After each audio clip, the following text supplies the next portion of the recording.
প্রিয় ভাই ও বোনেরা, আসসালামু আলাইকুম। আপনারা আপনাদের গরুকে বারবার বীজ দিচ্ছেন, কিন্তু আপনার গরুটি কনসেপ্ট করছে না। আর আপনার কাছ থেকে প্রতিনিয়ত এআই কর্মী আপনার কাছ থেকে টাকা নিয়ে যাচ্ছে। আপনার এআই কর্মীর বিভিন্ন ধরনের ভুলগুলো কখনোই আপনি ধরতে পারছেন না।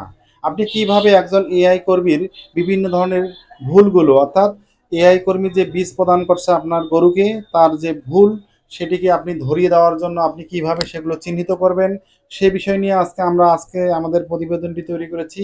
অবশ্যই আপনারা আমাদের সম্পূর্ণ প্রতিবেদনটি দেখবেন। প্রিয় ভাই ও বোনেরা, গরুকে বীজ দেওয়ার ক্ষেত্রে একজন এআই কর্মী আপনার খামারে আসার পরে সরাসরি বীজ দিচ্ছে, কিন্তু সে কিন্তু আপনার গরুটি সঠিকভাবে হেঁটে এসেছে কি আসেনি সেটি কিন্তু চেক করছে না। সেটা অবশ্যই আপনাকে চেক করতে হবে আপনার গরুটি সঠিকভাবে হেঁটে এসেছে কি আসেনি। এরপরে আপনার গরুটিকে বীজ দেওয়ার জন্য সে যে স্টোরটি, অর্থাৎ সিমেন্টটি বের করছে এবং সেটি যে পানিতে রাখছে সে পানিটির তাপমাত্রা কত সেটি কিন্তু আপনি কখনো তাকে প্রশ্ন করেন না। অবশ্যই সেই পানির তাপমাত্রা ৩৭ থেকে ৩৮ সেলসিয়াসের মধ্যে হতে হবে। কারণ ৩৭ থেকে ৩৮ সেলসিয়াসের বেশি বা কম হলে আপনার যে বীজটি আপনার গরুকে দেওয়া হবে সেটি কিন্তু মারা যাবে 100%। প্রিয় ভাই ও বোনেরা, এরপরে আপনাদের যে কাজটি করতে হবে সেটি দেখতে হবে যে আপনার যে স্টোরটি, অর্থাৎ যে সিমেন্টটি আপনার গরুকে দেওয়া হবে সেটি যে ৩৭ থেকে ৩৮ সেলসিয়াস তাপমাত্রায় রাখা হয়েছে সেটি যাতে 10 থেকে 15 সেকেন্ড ডুবিয়ে রাখা হয়। এরপরে যে স্টোরটি আছে বা যে সিমেন্টটি রয়েছে সেটি সেখান পানি থেকে তোলার পরে যাতে তাকে পরিষ্কার করে নেওয়া হয় এবং অবশ্যই খুব দ্রুত গতিতে যাতে আপনার গরুকে সেই বীজটি প্রদান করা হয় সেই বিষয়টি অবশ্যই আপনারা খেয়াল রাখবেন। প্রিয় ভাই ও বোনেরা, এরপরে সবচেয়ে গুরুত্বপূর্ণ বিষয় হচ্ছে যে আপনার গরুটি হেঁটে আসার পরে আপনার গরুটিকে আপনি কত সময় পরে বীজ প্রদান করছেন, এটি কিন্তু গুরুত্বপূর্ণ বিষয়। একটি গরু হিটে আসার পরে অবশ্যই 12 থেকে 18 ঘন্টার মধ্যে তাকে বীজ প্রদান করা উত্তম। কারণ 12 থেকে 18 ঘন্টার মধ্যে বীজ প্রদান করলে সাধারণত গরুগুলো কনসেপ্ট করে। এখন বিষয় হচ্ছে যে আপনার গরুটি দেশীয় জাতের, তখন আপনার গরুটি যদি সকালে আসে তাহলে আপনার রাতের মধ্যে, অর্থাৎ সন্ধ্যার মধ্যে তাকে বীজ প্রদান করা অনেকটাই উত্তম। কারণ সেই ক্ষেত্রে আপনার গরুটি 100% কনসেপ্ট করতে পারে। আবার আপনার গরুটি দেখা যাচ্ছে সাইওয়াল বা উন্নত মানের ফ্রিজিয়ান এ ধরনের যদি হয়ে থাকে তাহলে সেই গরুটি যদি আপনার হিটে আসে সকালে, সেক্ষেত্রে আপনারা অবশ্যই রাতের পরে অর্থাৎ সন্ধ্যার পরে চাইলে বীজ দিতে পারেন। অনেক ক্ষেত্রে দেখা যাচ্ছে সেই গরুগুলো কিন্তু হিটে 2 দিন থেকে 3 দিন পর্যন্ত থাকে, সেক্ষেত্রে আপনারা পরের দিনও দিতে পারেন। প্রিয় ভাই ও বোনেরা, অনেক ক্ষেত্রে যে গরুগুলো রাতে হিটে আসে সেগুলোকে পরের দিন আপনারা দিতে পারেন, সেক্ষেত্রেও আপনার গরুটি কনসেপ্ট করতে পারে। আমরা একটি কথা বলবো যে অবশ্যই আপনার গরুটি সঠিক সময় হেঁটে এসেছে বা সঠিক সময় আপনি বীজ প্রদান করছেন এবং এআই কর্মী যে আপনার গরুকে বীজ প্রদান করছে তার যে কৌশলগত যে বিষয়গুলো রয়েছে, তার বীজ বা সিমেন্টটি যেটি দিতেছে সেটি কি মৃত বা জীবিত, সে বিষয়গুলো কিন্তু সবচেয়ে গুরুত্বপূর্ণ।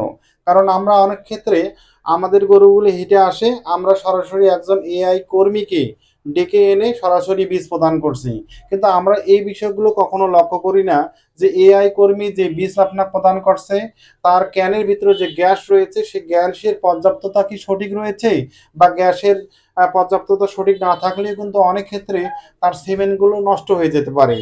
আর আমরা সেই নষ্ট সিমেন্টগুলোই কিন্তু আমাদের গরুগুলোকে প্রদান করে থাকি, যার কারণে আমাদের গরুগুলো কিন্তু বীজ কনসেপ্ট করে না বা বাচ্চা কনসেপ্ট করে না। প্রিয় ভাই ও বোনেরা, অবশ্যই এই গুরুত্বপূর্ণ বিষয়গুলো আমরা চাচ্ছি যে আপনারা মনে রাখবেন বা আমরা যাতে মনে রাখি, তাহলে আমাদের গরুগুলো কিন্তু প্রতি বছর একটি করে বাচ্চা দিতে পারবে। আপনারা আরেকটি বিষয় আমরা বলবো যে অনেক ক্ষেত্রে আমরা যে দেশীয় মানের যে গরুগুলো রয়েছে সেই দেশীয় মানের গরুগুলোকে কিন্তু উন্নত ফ্রিজিয়ান বা 100% ফ্রিজিয়ান মানের বীজগুলো অনেক ক্ষেত্রেই প্রদান করে থাকি, কিন্তু আমরা বলবো যে আপনারা দেশীয় জাতের গরুগুলো জাত উন্নয়নের ক্ষেত্রে প্রদান করেন, কোনো সমস্যা নেই, কিন্তু আপনার গরুটির অবশ্যই গঠন আকৃতির বিষয়গুলো আপনাদের বিষয় নিয়ে সচেতন থাকতে হবে। কারণ আপনার গরুটি খর্বাকৃতির ছোট, সেক্ষেত্রে আপনারা সাইওয়াল জাতের মানের বীজগুলো সর্বোচ্চ দিতে পারেন, কিন্তু আপনার গরুটি দেশীয় মানের বুঝতে পেরেছি কিন্তু অনেক বড় আকৃতির, তার শারীরিক গঠন ভালো, সেক্ষেত্রে আপনারা জাত উন্নয়ন করার ক্ষেত্রে আপনারা অবশ্যই ফ্রিজিয়ান মানের বীজগুলো সেগুলোকে প্রয়োগ করতে পারেন।